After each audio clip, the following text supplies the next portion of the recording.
Hi, today I'm going to be doing a review on the Katy Kat Matte collection from Covergirl by Katy Perry.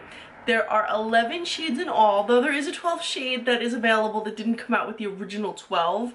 I found it through Walmart, so I'm going to leave a link below for that. But I have the first 11 to come out to show you guys. Now these are called a matte formula, and I've been reading around the interwebs that was indeed not true, that these were more of a creamy matte or satin rather than a true matte. So when I finally sat down and started to play around with them, I can absolutely agree that everybody who's saying that they're not really a matte has a valid point.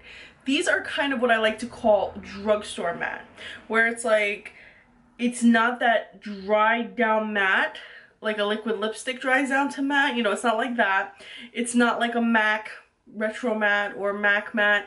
It's kind of like just a satiny finish, has a little bit of shine, like you can see there's some shine on my lip.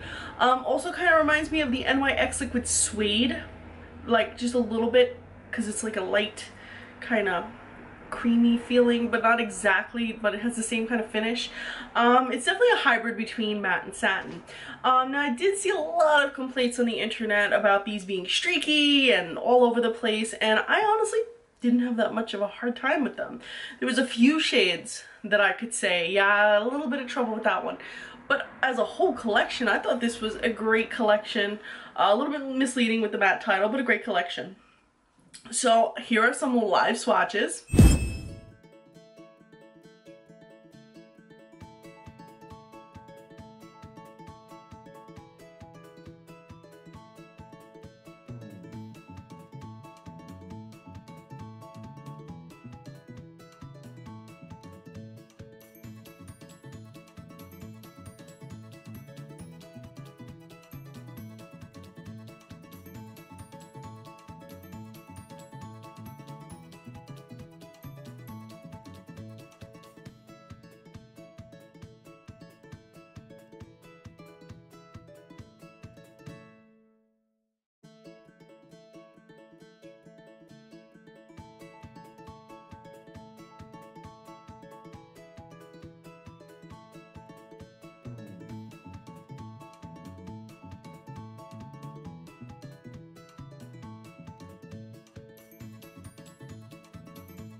as you can see, pretty much all of them performed rather well.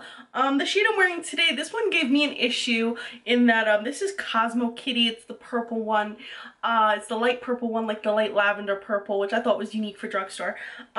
This required like so many layers, and that in and of itself was disappointing, but at least it didn't feel heavy on the lips. That's what I can agree about all of the lipsticks, is that even if I had to put multiple layers, at least it wasn't a heavy feeling. These did have kind of a sweet scent to them, but it dissipated pretty quickly, so you only really smell it when you're putting it on.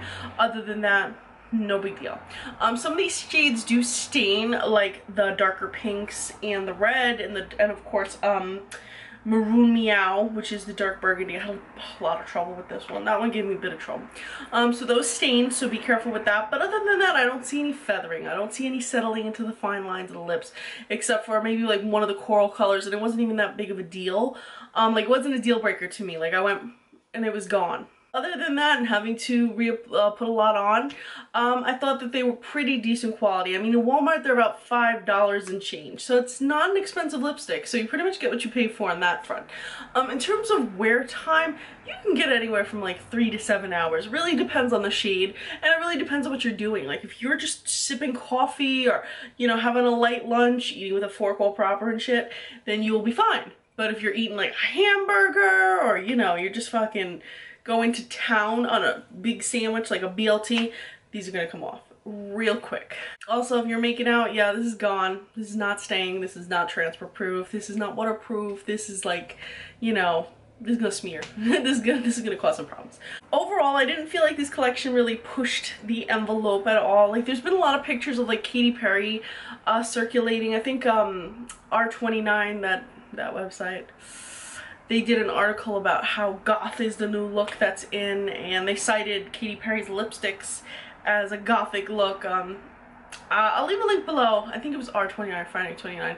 I'll leave a link below to that, and you guys can, if you want to read up on that and see how ridiculous it is, I'll leave it below. But I don't think these lipsticks really push the envelope. Even the black one is not too odd, considering we've been seeing blacks, blues, grays from all different kinds of brands, from Melt Cosmetics to NYX. Like these are not really terribly unique shades, and I think that this collection is kind of going head to head with Maybelline's The Loaded Bolds. Like I can see that, but other than that, I don't feel like this collection really pushed the envelope. So you need these shades. A lot of the shades are common for drugstore. I feel like the ones that stood out the most were like Cosmo Kitty, which is this purple here, just because it's not really a common shade we see. Some of the more coral shades like Coral Cat and Magenta Mix, like the light shades, these are good for spring, but again, these aren't shades that like you can't find. So for me, like the most unique shade was the Cosmo Kitty for me personally. In terms of the packaging, it's white tubing, very different than CoverGirl's other packagings, which kind of have like that metallic-y or plastic shell that's like similar to the color that it is.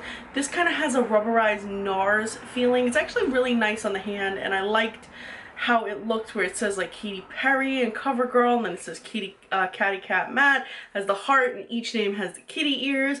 Like they paid a lot of attention to detail for the packaging, and you gotta give them an E for effort. Anyway guys, did you guys pick up any of these shades? If you did, let me know what you thought about them in the comment section below. Did you love them or hate them? Let me know. As always guys, thank you so much for watching. I hope you enjoyed the live swatches, and please be sure to follow me on Instagram, Recycled Stardust.